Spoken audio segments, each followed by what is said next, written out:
Shalom, Sobat GKM Bakudapa. Jumpa lagi bersama saya Amelia sebagai host. Dan saya tidak sendiri, saya ditemani dengan Dr. Cecilia Kumaat MPH. Dan kita akan membahas satu topik yang sangat menarik tentang mengapa penting polio, PIN polio ya. Jadi imunisasi polio yang selama ini mungkin sudah lama kita tidak bicarakan. Dan ini polio terkenal ya sudah sebenarnya di Indonesia tahun 2014 sudah dinyatakan Indonesia itu bebas dari polio. Tetapi kenapa hal ini yang mungkin cenderung jadul kembali dibicarakan? Jadi ini sangat menarik ya Bapak Ibu. Kita akan berdiskusi bersama dengan Dr. Cecilia Kumaat. Ya, Dr. Cecil, bagaimana kabar? Baik, sehat. Puji Tuhan.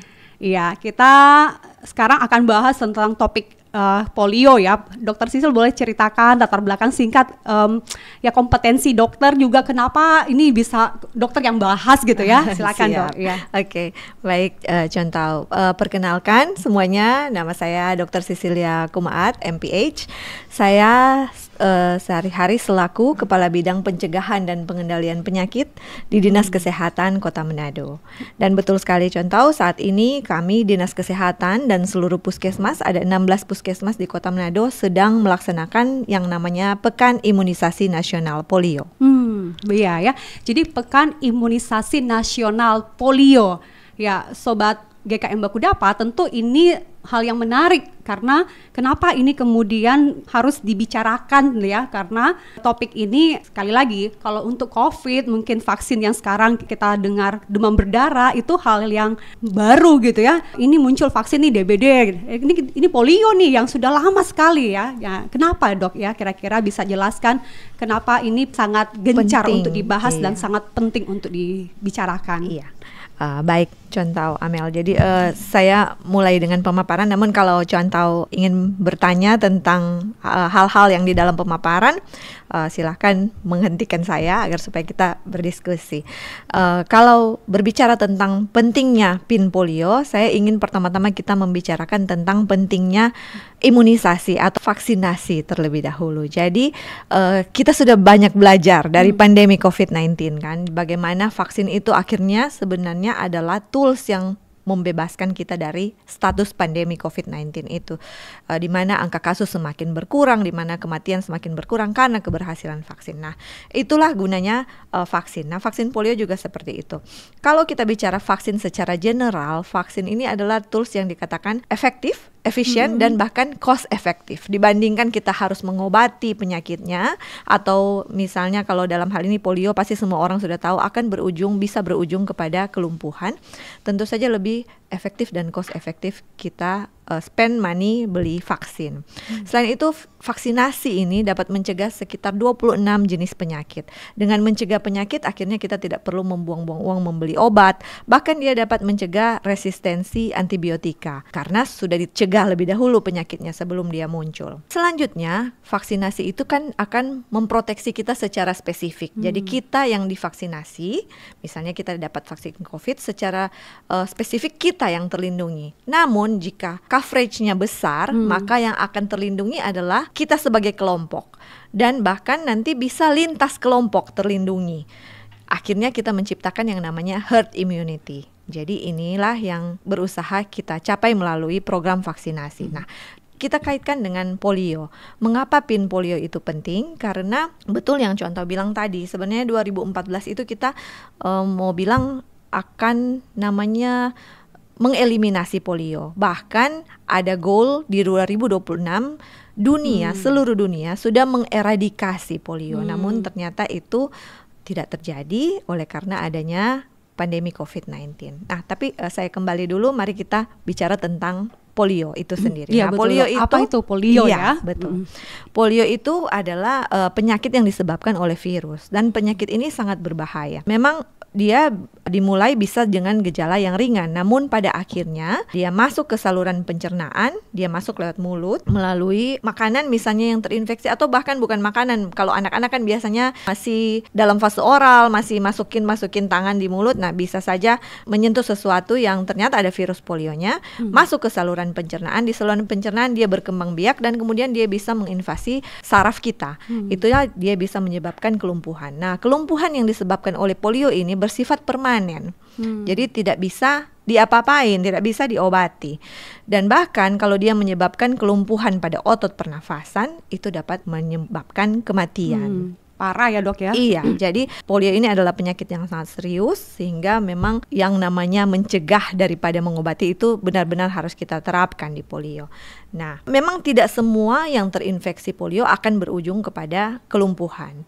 Ada sekitar 5-10% yang kasusnya bisa seperti itu. Dan dari jumlah ini 5-10%-nya lagi bisa saja kelumpuhannya sampai ke otot-otot pernafasan yang sampai akhirnya bisa meninggal karena tidak bisa bernafas lagi. Seperti yang saya bilang tadi, seharusnya 2026 itu, 2014 dikatakan negara-negara Southeast Asia region itu dari WHO termasuk di Indonesia sudah bebas polio. 2026 seharusnya kita juga sudah ada polio, tapi cakupan vaksinasi yang anjlok saat kita mengalami pandemi COVID-19 di mana memang masyarakat kan waktu itu dihimbau untuk mengisolasi diri sendiri, untuk tidak boleh keluar rumah. Iya, gitu. Betul.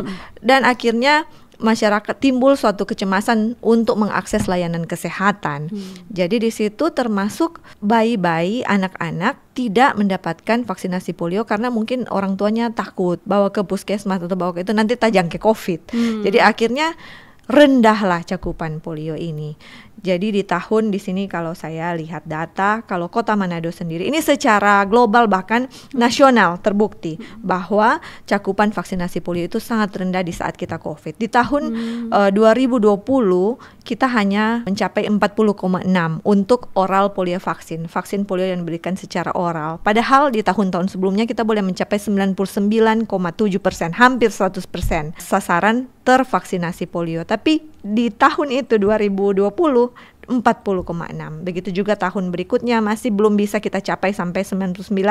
Nanti 2023 baru cakupan kita tinggi. Nah, vaksinasi polio yang rendah ini sehingga akhirnya di tahun 2022 mulailah muncul akibatnya. 2022 muncul satu kasus di Aceh. Kemudian 2023 secara berturut-turut itu dari bulan Januari hingga Desember ditemukanlah kasus di Jawa Tengah, Jawa Barat, Jawa Timur, dan kemudian di Papua.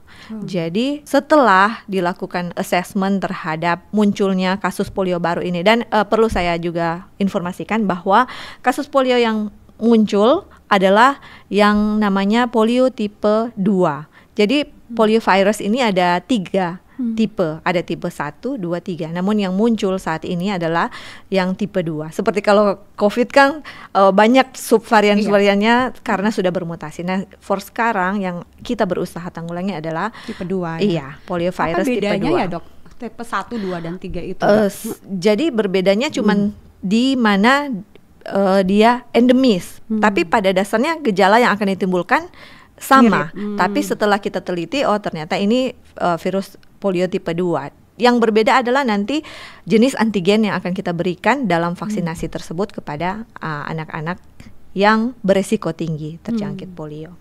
Nah, mungkin boleh ditampilkan dokumentasi ya kasus polio yang ada di Indonesia. Saya ingin supaya kita mendapat gambaran sebenarnya seperti yang contoh bilang, ini suatu penyakit yang sebenarnya sudah ancient, sudah lama, jadul ya. Jadul. Jadi apakah mungkin ada di antara kita yang tidak tahu sebenarnya manifestasi dari penyakit polio itu seperti apa? Seperti ini kelumpuhan yang ditimbulkan pada polio. Jadi ini yang di Indonesia. Next boleh, masih ada juga ya. Jadi anak-anak menjadi lumpuh secara permanen. Jadi kita bisa bayangkan bagaimana mereka melanjutkan hidup. Mereka bisa tetap beraktivitas namun dalam keadaan yang seperti itu. Tungkainya lumpuh. Next. Ini adalah dokumentasi polio di luar negeri. Jadi karena serius itu efek yang ditimbulkan oleh polio dan karena ada kasus-kasus di wilayah Indonesia, maka WHO merekomendasikan Indonesia melakukan yang namanya PIN polio ini. Jadi kita melakukan vaksinasi polio diberikan dalam bentuk namanya NOPV, Novel Oral Polio Vaccine tipe 2 yang diberikan secara oral atau lewat tetes di mulut. Tetes ya. Iya. Dan diberikan kepada anak berusia 0 sampai 7 tahun tanpa memandang status vaksinasi mereka. Jadi walaupun anak sampai 0 sampai 7 tahun ini sudah divaksinasi polio sebelumnya 4 kali dosis untuk oral yang diberikan dalam imunisasi dasar, 2 kali injeksi, tetap harus kita imunisasi karena ini antigen yang berbeda yang akan kita berikan, yaitu tadi poliovirus tipe 2. Jadi ada banyak sekali regulasi yang sudah memperkuat kita dalam melaksanakan PIN polio ini, dan diharapkan cakupan yang sebenarnya akan kita capai adalah 95% dari total anak usia 0 sampai 7 tahun bisa kita berikan oral polio vaksin. Oral polio vaksin yang diberikan untuk PIN polio ini terdiri dari 2 dosis. Jadi seperti COVID juga. COVID kan kita 2 dosis baru ada booster. Nah, untuk yang sekarang, untuk kita mendapat kekebalan yang maksimal, kita harus memvaksin anak ini 2 kali dengan interval antara vaksinasi dosis yang pertama dan yang kedua 2 sampai 4 minggu. Jadi misalnya hari ini dia mendapat tetes polio 2 tetes. Kemudian kita minta dia balik 2 minggu ke depan untuk mendapat 2 tetes lagi. Nah, beruntung untuk mencegah polio tipe 2 ini yang diberikan adalah tetes dan bukan injeksi. Jadi seharusnya memang capaian yang kita capai, kita berusaha supaya bisa mencapai yang 95% ini untuk proteksi yang maksimal agar supaya anak-anak bisa terhindar dari adanya penyebaran virus polio di daerah-daerah lain. Bersyukur di Sulawesi Utara belum ada dilaporkan kasus. Nah, itu mungkin yang jadi pemaparan saya. Mungkin sebagai closing statement dari paparan, contoh kalau saya boleh bilang, kita sebagai orang tua diberikan tanggung jawab oleh Tuhan, yaitu dikaruniai anak-anak, sehingga kita juga harus memiliki hikmat untuk dapat memproteksi anak-anak kita dari segala macam hal, termasuk dalam hal ini penyakit polio. Dengan cara sederhana, bawa saja anak kita ke tempat vaksinasi polio. Nah, di mana Bapak Ibu semua bisa mengakses ini vaksin polio? Kami dari Dinas Kesehatan Kota Manado bersama Puskesmas menyediakan pos-pos pelayanan PIN polio. Yang pertama tersedia tentu saja di Puskesmas. Yang kedua di posyandu-posyandu. Nah, posyandu ini letaknya di lingkungan. Bapak Ibu boleh cari tahu. Biasanya Puskesmas punya Instagram yang tempat mereka menaruh jadwal pelaksanaan PIN polio. Nah, itu yang kedua. Jadi yang pertama di Puskesmas, yang kedua di posyandu atau di pos-pos yang ada di lingkungan. Kemudian yang ketiga di sekolah. Jadi untuk anak biasanya berarti yang ada di playground, PAUD, terus kelas 1 sama kelas 2, mereka yang sampai 7 tahun itu di sekolah berarti tempat vaksinasinya. Kemudian kami juga menyediakan layanan vaksinasi polio ini di mall. Jadi ada di Mega Mall, tepatnya di depan mantan bakso lapangan tembak, kemudian di Mantos juga tersedia. Jadi segera bawa anak kita yang berusia 0 sampai 7 tahun ke pos PIN terdekat. Baik sekali dokter ya. Jadi dokter itu memaparkan sangat jelas ya semuanya tentang PIN polio ini. Bapak Ibu yang dikasih Tuhan, saudara yang dikasih Tuhan, ini menarik ya, karena memang rupanya ini sementara gencar oleh pemerintah, berarti sementara dilakukan vaksinasi, dan tadi tempat-tempat tadi sudah disampaikan tersedia gitu ya. Jadi mudah untuk diakses oleh masyarakat gitu. Nah, yang menarik ini dok, anak usia berapa tadi dok? Apakah memang kalau dewasa nggak bisa dapat vaksin gitu? Karena kan polio ini bisa juga menyerang bukan hanya anak-anak, tetapi juga orang usia dewasa ya dok ya? Iya. Itu kenapa dok? Iya. Jadi dari Kemenkes, dari WHO rekomendasinya 0 sampai 7 tahun. Karena dari kasus-kasus yang muncul tadi yang saya sebutkan tadi dari Aceh, itu juga dari Jawa dan dari Papua, itu memang menyerang anak-anak. Dan polio memang cenderung menyerang anak 0 sampai 5 tahun sebenarnya. Tapi ada ditemukan kasus di atas 5 tahun. Sehingga itulah rekomendasinya menjadi 0 sampai 9 tahun. Walaupun polio bisa menginfeksi orang dewasa atau bahkan anak yang sudah divaksinasi, namun gejalanya biasanya tidak akan mencapai kelumpuhan, tidak akan menyebabkan gejala berat, sehingga rekomendasi yang diberikan yang harus divaksinasi itu adalah kelompok umur yang rentan ini, yaitu 0 sampai 7 tahun. Iya, tadi kita lihat gambar-gambarnya ya, itu kategori lumpuh layu ya. Iya. Lumpuh layu itu sangat mengerikan ya, karena memang orang itu jadi tidak bisa buat apa-apa begitu ya, kondisi tubuhnya begitu lemah dan sampai tadi sangat parahnya adalah sampai bisa menyerang otot pernafasannya, dia bisa kemudian meninggal dunia. Jadi memang ini sesuatu yang penting yang kita semua sebagai masyarakat Indonesia harus aware, karena sudah ada kasus yang muncul gitu ya. Rekan-rekan yang dikasih Tuhan, ya para pendengar, para pemirsa, kita tuh akan banyak diskusi. Kalau rekan-rekan mau chat, di kolom chat itu tersedia ya di kanal YouTube, ataupun juga bisa bertanya mungkin lewat nomor WA yang sudah ada yang tersedia. Silakan untuk bisa bertanya gitu ya, dan kita akan melihat begitu ya bagaimana kasus-kasus ini muncul dan bagaimana mengantisipasinya sejak dini. Dan di tengah jalan nih ya, yang menarik juga, nanti dokter akan menyampaikan pertanyaan nih, apakah kita menyimak nggak ya tadi pemaparan ya, materi yang singkat, padat dan jelas itu. Kalau pertanyaan itu dijawab dengan baik, maka GKM Bakudapa ini menyediakan hadiah yang menarik ya. Jadi kita akan terus sambil jalan, kita akan ya mendengarkan banyak hal apa yang disampaikan oleh dokter tadi. Silakan ya, kalau misalnya sudah ada yang mau bertanya, boleh munculkan pertanyaan di kolom chat yang ada. Nah dokter, nih saya jadi penasaran juga dok, ketika bicara tentang di Sulawesi Utara, kapan sih kasus terakhir muncul ya dok di Sulawesi Utara tentang polio? Ada yang segar nih, yang segar? Saya bahkan tidak tahu jawaban itu ya. Jadi sejak saya di koas sampai sekarang belum pernah ada kasus polio. Jadi memang betul contoh lama sekali sebenarnya kita boleh mau dikatakan bebas polio. Tidak ada lagi yang sampai bergejala, karena memang tadi yang saya bilang tidak semua yang terinfeksi polio juga akan bergejala kelumpuhan. Ada orang yang seperti di COVID kita tahu sebagai OTG, orang tanpa gejala, betul terinfeksi tapi dia tidak memiliki gejala.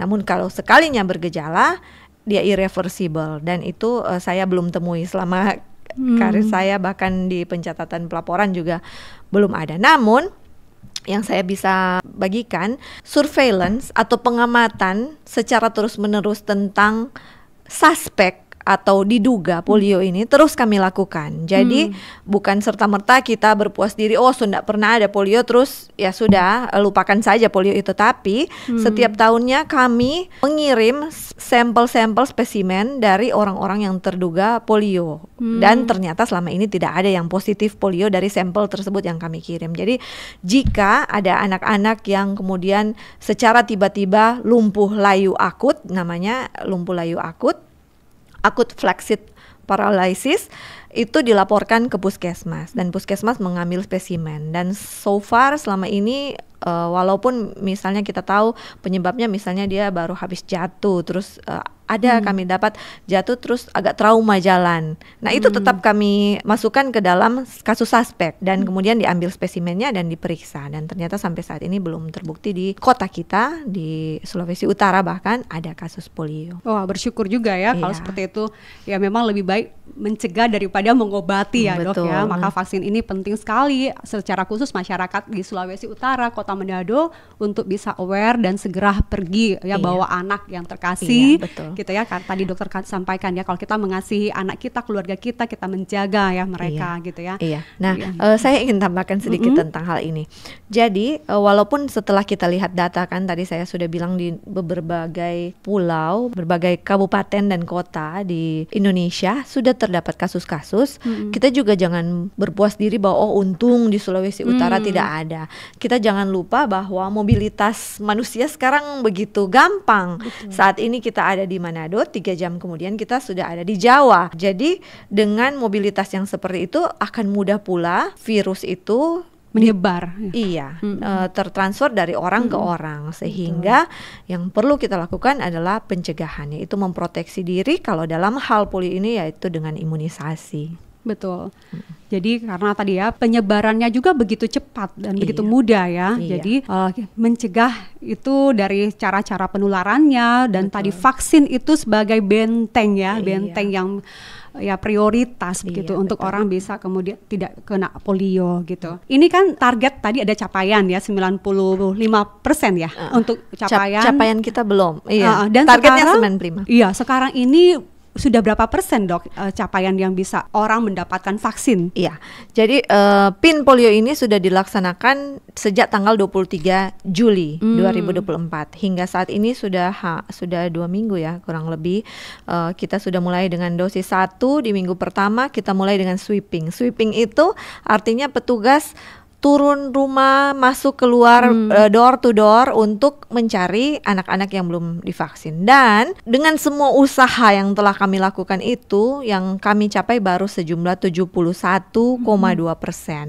Berarti masih ada sekitar 29-28% yang harus kita cari. Itu menurut data Pusdatin. Berarti kemungkinan masih ada anak-anak di Kota Manado berusia 0 sampai 7 tahun yang belum mendapat vaksin polio ini. Nah ini menarik ya, masih banyak yang belum dapat vaksin gitu. Padahal ini penting ya. PIN itu kan Pekan Imunisasi Nasional. Jadi kita tahu bahwa itu pasti ada jangka waktu tertentu. Itu hanya berapa lama dok? Jadi untuk dosis 1 sebenarnya 1 minggu. 1 minggu kita ya. lanjut dengan sweeping. Kemudian kita akan masuk ke dosis kedua nanti hari Senin tanggal 12 Agustus. Iya, jadi sangat disayangkan kalau melewatkan gitu ya Iya. kesempatan ini, karena ini sudah diberikan upaya pemerintah supaya bisa mencegah tadi polio bagi Iya. masyarakat Indonesia ya. Di Betul. bulan kebangsaan ini ya kita Iya. banyak bahas tentang apa sih yang sudah juga dilakukan oleh bangsa kita di dalam hal kesehatan ya kepada masyarakat. Ini sangat menarik ya dok. Iya. Apa sih yang contoh ya, menambahkan yang contoh Amel bilang tadi, sangat disayangkan kalau anak-anak kita tidak mengakses vaksinasi ini karena vaksin ini memang dikeluarkan hanya dalam rangka KLB ini, dinamakan KLB, kejadian luar biasa yang terjadi di tempat-tempat yang tadi di kabupaten kota yang saya sebutkan tadi, dikeluarkan khusus untuk penanggulangan KLB ini sehingga tidak bisa ditemukan di praktek dokter atau di klinik, memang hanya di tempat tadi yang saya sebutkan 4 tadi itu tersedianya. Jadi jangan lewatkan, sayang sekali kalau kita akhirnya tidak membawa anak-anak kita untuk divaksin. Iya ya, satu kasus aja itu disebut KLB ya, kasus luar biasa Iya, ya. karena betul. selama ini kan pencatatannya tidak ada lagi, jadi satu saja kita katakan KLB. Ya, dok, ini bisa saja masyarakat itu dipengaruhi juga hoax ya. Artinya gini, kenapa sih mereka ada 28% sekian itu yang nggak bawa atau belum mengakses anak-anaknya, belum mengakses ini imunisasi polio. Apa karena ada kekhawatiran nih, ada informasi, aduh jangan divaksin nanti anak bisa sakit, bisa panas, bisa apa segala macam. Apakah seperti itu ya dok? Iya, itu bisa saja salah satu penghalang yang menyebabkan capaian vaksinasi belum sesuai dengan yang kita harapkan. Sebenarnya kan di waktu ini kita memang mengharapkan sudah 95%. Betul sekali yang contoh Amel itu bilang, kami bahkan sudah menerima ada video-video yang seperti memaparkan bahwa setelah divaksinasi polio anaknya sakit misalnya. Namun itu kebenarannya harus Bapak Ibu kita sebagai orang tua cerna kembali. Jangan langsung ditelan mentah-mentah. Kadang-kadang kita di era digitalisasi ini ya, kalau nonton, saya juga sudah alami sendiri, apalagi kalau sekarang sudah zaman AI, orang bisa dengan gampang merubah suatu video originalnya maksud lain menjadi maksud yang berbeda. Jadi kita harus mempunyai hikmat untuk menelaah lebih jauh sebenarnya apakah benar atau tidak informasi yang beredar. Nah, kalau untuk keamanan dari vaksin NOPV2 ini atau Novel Oral Poliovirus tipe 2 ini sudah dibuktikan dengan begitu banyaknya pemberian vaksin polio sebelum kita di Kota Manado. Jadi kalau ini saya baca dari literatur, sudah ada 250 juta dosis yang diberikan di seluruh dunia dan tidak dilaporkan adanya KIPI atau kejadian ikutan pasca imunisasi yang berat. Kemudian juga kalau di Indonesia sendiri, di Aceh, Sumatera, Jawa, Jawa Barat, Jawa Tengah, Jawa Timur, Daerah Istimewa Jogja, sudah ada 15 juta anak yang diberikan vaksin ini dan terbukti tidak ada yang sampai memiliki kejadian ikutan pasca imunisasi, apalagi yang berat. Sehingga vaksin ini juga sudah direkomendasikan oleh WHO dan sudah diberikan izin edar oleh BPOM. Nah, yang namanya vaksinasi sebelum digunakan secara luas, sebelum di-approve oleh suatu pemerintah, dalam hal ini kalau kita berarti pemerintah Indonesia, pasti sudah melalui serangkaian uji coba klinis yang melibatkan begitu banyak bahkan orang yang bersedia dicoba. Jadi vaksin novel oral poliovirus tipe 2 ini sudah melewati serangkaian itu dan terbukti hingga saat ini aman.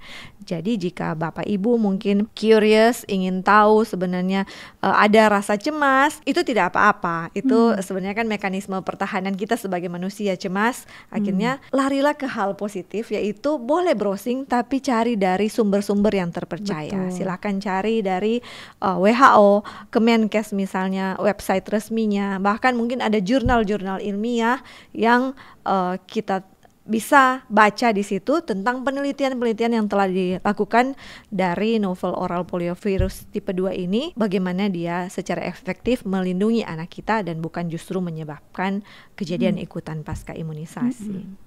Jadi jelas sekali ya bahwa itu aman gitu ya. Aman. Ya, kalaupun juga masih cemas atau ragu, ya tadi harus mencari informasi yang terpercaya gitu ya. Betul. Baca jurnal-jurnal ilmiah ataupun bisa search googling ke browser-browser yang ya bertanggung jawab lah. Betul. Gitu ya. Jadi tidak perlu khawatir berlebihan gitu ya.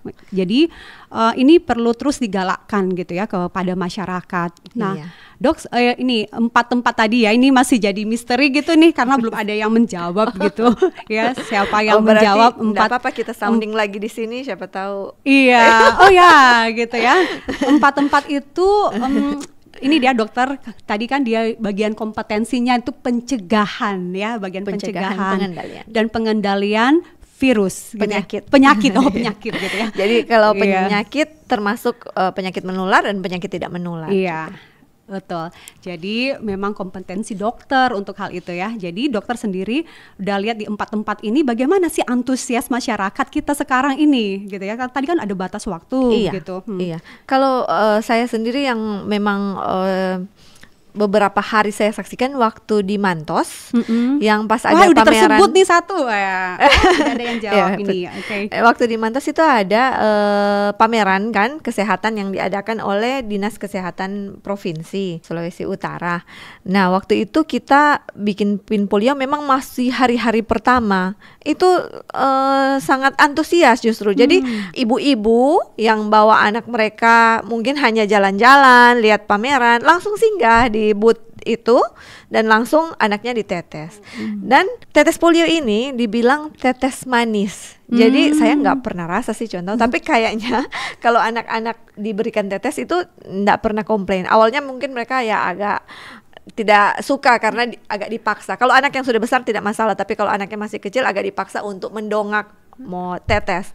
Tapi setelah ditetes sudah tenang mereka. Jadi rasanya enak. Jadi ya, ada varian rasa nggak dok? Ada strawberry, ada mangga nggak? Satu rasa aja manis. Satu rasa. Jadi kalau antusiasme masyarakat sepertinya iya. Namun yang kami memang senantiasa berusaha agar supaya bisa mendongkrak capaian adalah sosialisasi dan edukasi. Sosialisasi dan edukasi agar supaya semua masyarakat terinformasi mengapa anak saya harus diberikan tetes polio. Kan dia sudah diberikan tetes polio waktu lalu misalnya. Nah, itu tadi saya sudah jelaskan, tanpa memandang status imunisasi tetap harus diberikan karena ini antigen yang berbeda untuk poliovirus tipe 2 yang kita berikan. Jadi walau saya menilai masyarakat sudah cukup antusias, namun masih perlu digalakan lagi bagi Bapak Ibu yang sudah tahu manfaatnya, boleh menjadi agen-agen untuk menyampaikan ke tetangga, nah, tadi statement keluarga. Statement dokter yang terakhir tuh, itu ada yang memang bertanya nih. Silakan. Jadi gini pertanyaannya, kalau ada anak yang dapat dosis 1 di TK, bagaimana untuk dosis 2? Apakah masih di TK atau orang tua bawa ke puskes? Jadi kalau sudah dapat gimana ya untuk berikutnya gitu?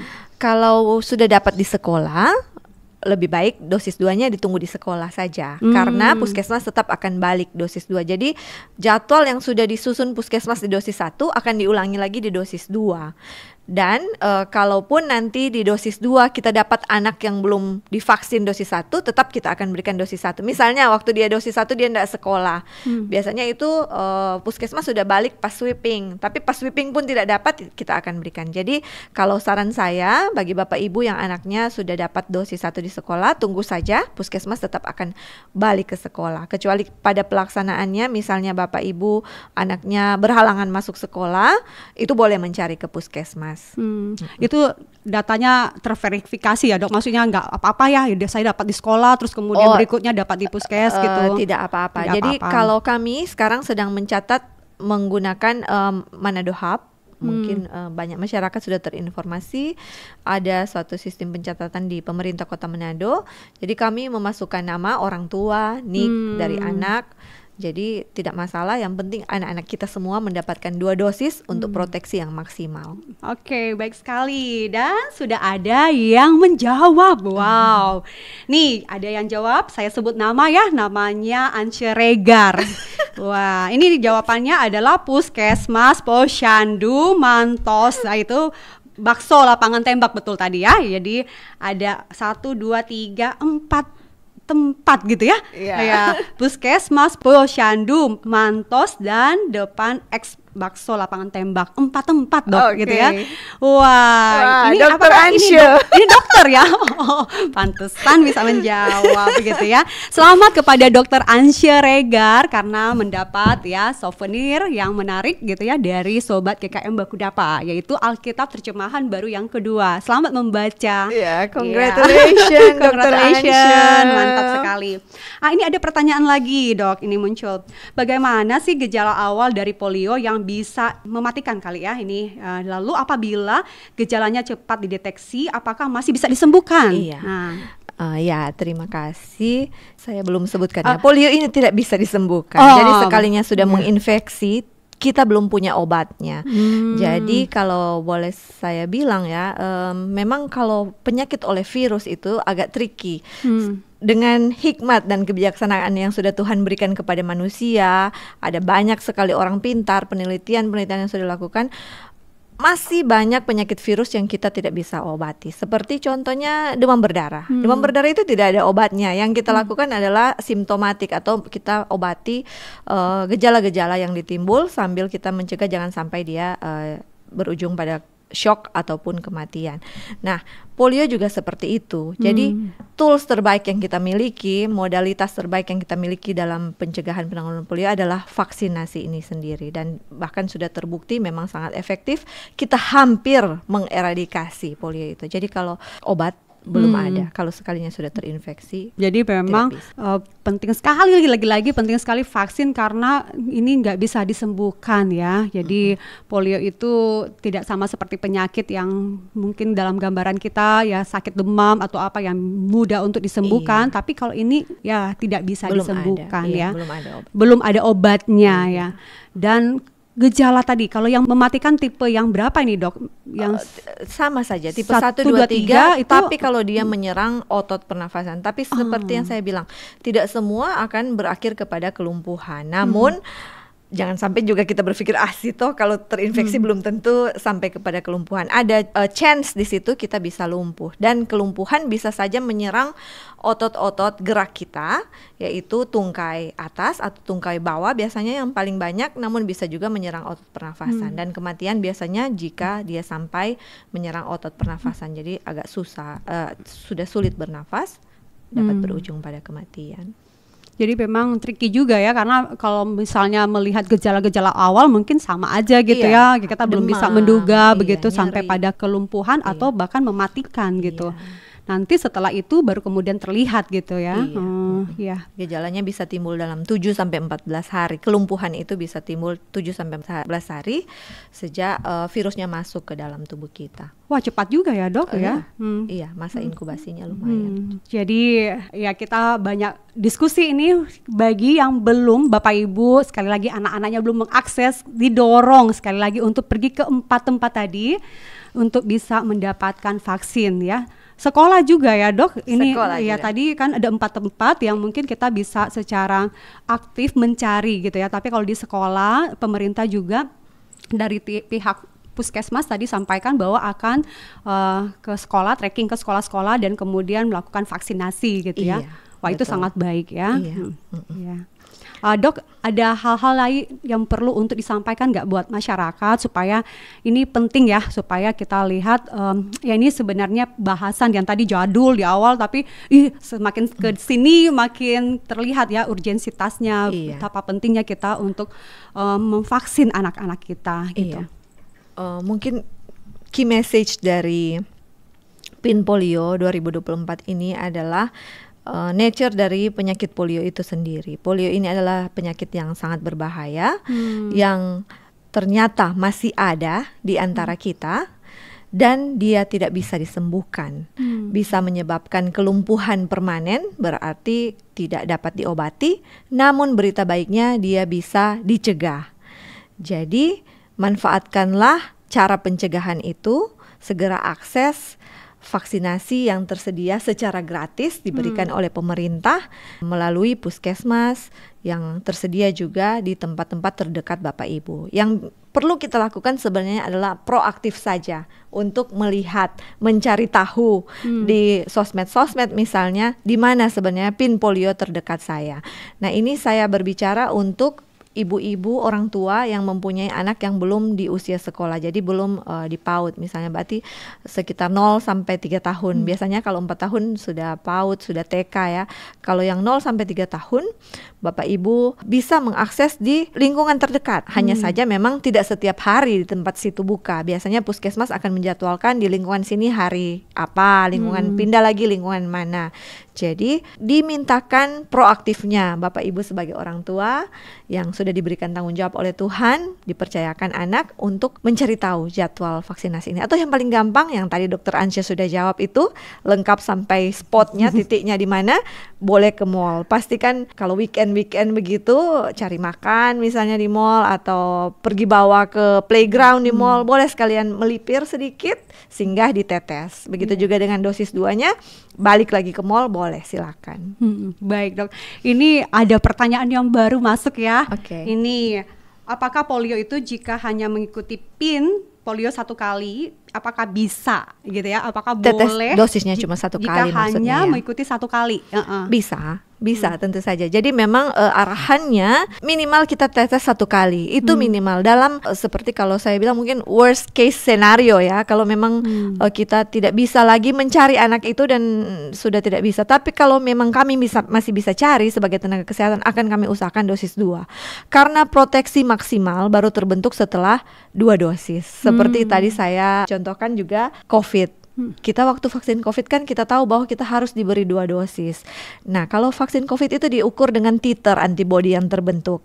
Titernya akan lebih kurang kalau kita hanya 1 dosis saja. Titernya akan semakin tinggi kalau dosis diberikan maksimal. Bahkan nanti kita setelah beberapa bulan diberikan booster juga. Demikian juga dengan vaksin polio ini. 1 dosis memberikan proteksi, namun proteksi maksimal diberikan terjadi jika diberikan dosis lengkap, yaitu 2 dosis. Lagian kalau saya boleh bilang ya, izin Bapak Ibu, nothing tulus lah, karena ini hanya berupa tetes. Kalau saya sendiri memang sayang dan agak sakit hati kalau anak mau disuntikan nangis, orang tua juga sakit hati. Tapi kalau ini cuma ditetes, jadi segera bawa, jangan hanya 1 dosis, 2 dosis. Iya. Jadi tidak akan membuat anak nangis ya, cuma tetes begitu. Kalau suntik kita perlu cari cara bagaimana supaya anak itu bisa tenang dan menerima dengan aman begitu. Ya juga ya, jadi kalau 1 itu sudah ada terbentuk tadi ya antibodinya, tetapi akan lengkap kalau maksimal tuh 2 gitu ya. Ya jadi 2 dosis itu penting gitu ya. Jadi yang tinggal effort daripada orang tua untuk membawa anak ya ke tempat-tempat yang tadi. Betul. Baik sekali dok. Ya dok, ada closing statement lagi ya dok, bisa kemudian mengingatkan kembali gitu kepada setiap sobat GKM Bakudapa ini. Iya, mungkin ingin saya ulangi beberapa hal yang sudah saya dan Contoh Amel percakapkan. Jadi dalam pelaksanaan PIN polio kali ini, target yang berusaha kita capai adalah 95% anak berusia 0 sampai 7 tahun di Kota Manado itu tervaksinasi, diberikan tetes polio. Namun hingga saat ini kita masih di angka 71,2%. Berarti masih ada sejumlah anak-anak yang belum mendapat vaksin polio. Nah, vaksin sesungguhnya adalah hak dari anak. Jadi hak anak itu menjadi sehat. Jadi jangan sampai kita sebagai orang tua dengan pandangan-pandangan kita yang sudah tercipta sebelumnya yang membatasi, bahkan mungkin membuat anak kita kehilangan haknya mendapat vaksinasi dan terhindar dari penyakit polio ini. Mari kita menggunakan hikmat dan kebijaksanaan yang sudah Tuhan berikan untuk menjadi orang tua yang baik, bertanggung jawab, dan dapat menyehatkan anak-anak kita. Mari segera bawa anak-anak Bapak Ibu yang berusia 0 sampai 7 tahun ke PIN polio. Ya. Baik sekali, jadi itu hak anak ya Bapak Ibu Saudara, ya, betapa pentingnya, karena kasihan ya kalau sudah disediakan dengan begitu mudah oleh pemerintah, terus kemudian kita menganggap remeh, enteng, dan kita membiarkan, padahal polio itu adalah penyakit yang berbahaya, yang mematikan juga, jadi sangat-sangat penting untuk bisa membawa anak ke tempat-tempat vaksin gitu ya. Baik, kita sudah bercakap banyak ya, panjang lebar gitu, dan topik ini topik yang menarik ya bagi kita semua. Jikalau ada hal-hal yang mungkin Bapak Ibu Saudara masih bingung, sekali lagi sangat baik untuk bertanya kepada orang-orang yang tepat, termasuk juga kepada Dokter Sisilia Kumaat ya. Bisa dihubungi juga Dokter Sisilia Kumaat ya, dan mungkin juga bisa search, cari ke tadi sumber-sumber terpercaya yang adalah hasil riset ya ilmiah yang kemudian itu bisa menjadi pegangan, sehingga PIN ini memang betul-betul tercapai tujuannya ya, ke Indonesia, ke seluruh masyarakat, ke semua pelosok-pelosok, termasuk buat masyarakat di Sulawesi Utara, Kota Manado yang cinta ini. Dan bagi Ibu Ansya ya, selamat sekali lagi, ini bisa ambil nanti di gereja ya, dan nanti ada yang akan menghubungi Ibu supaya bisa kemudian mendapatkan hadiah yang menarik ini, dan terus membaca Alkitab firman Tuhan ini menjadi konsumsi setiap hari. Ya Dok, terima kasih banyak ya untuk kesempatan boleh berbagi di GKM Bakudapa. Nanti next time ada hal-hal lagi yang lain ya, kita bisa diskusi lebih banyak ya, dan itu pasti akan memberkati ya banyak orang dengan profesi dokter gitu, jadi berkat buat masyarakat luas, karena hal yang seperti ini memang seringkali kita pikir di mana sih tempatnya mau kita bahas ya. Jadi di tempat ini pun di Bakudapa, GKM Bakudapa ya, gereja memfasilitasi supaya kita itu teredukasi gitu ya, dan kita boleh ya melakukan apa yang seharusnya dilakukan sebagai orang tua. Ingat, anak kita punya hak untuk sehat ya, punya hak untuk vaksin, dapat vaksin. Oke. Jadi demikianlah untuk kali ini di GKM Bakudapa dengan topik mengapa penting ya untuk ikut PIN polio ini ya, mengapa penting anak itu divaksin polio ya. Dan semoga jadi berkat buat kita semua. Tuhan Yesus memberkati. Sampai jumpa di GKM Bakudapa selanjutnya. Bye.